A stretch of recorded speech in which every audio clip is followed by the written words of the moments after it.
Hey, let's get into it. Most of us don't think that we're biased. We talked a little bit about that yesterday. We assume that we're fair, we're reasonable, we're open.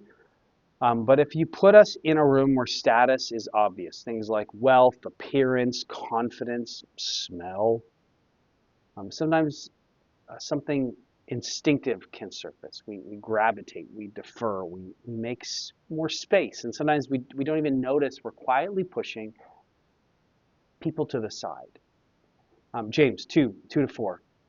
For if a man wearing a gold ring and fine clothing comes into your assembly, and a poor man in shabby clothing also comes in, and if you pay attention to the one who wears fine clothing and say, you sit here in a good place, while you say to the poor man, you stand over there, or sit down at my feet, have you not then made distinctions amongst yourselves and become judges with evil thoughts?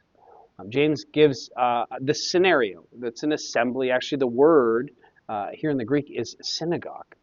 It meant that kind of a gathering. The early Christian gatherings were very Jewish in their nature. And into that gathering, really into that church service, walk two men. One is visibly wealthy. He's got a gold ring, bright clothing, um, expensive and flashy, a nice watch.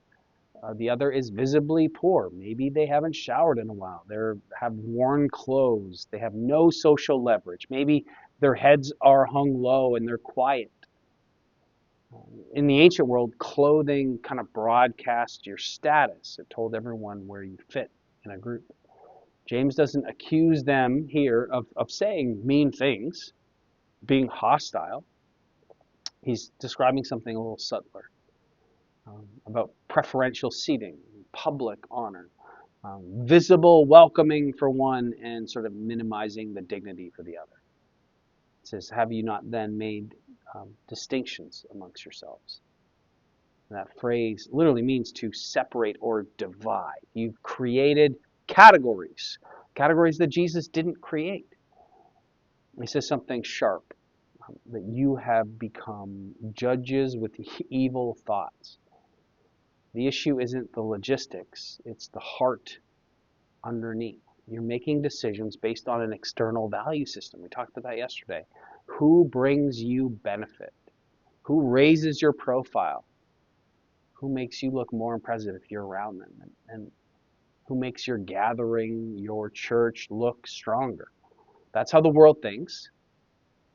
But think about Jesus. When he enters rooms, he consistently moves towards those people without any status, or those who were the outcasts, probably standing all by themselves. People like the tax collectors, the sinners, um, the hemorrhaging woman, the woman who's bleeding, who shouldn't have even been in the crowd.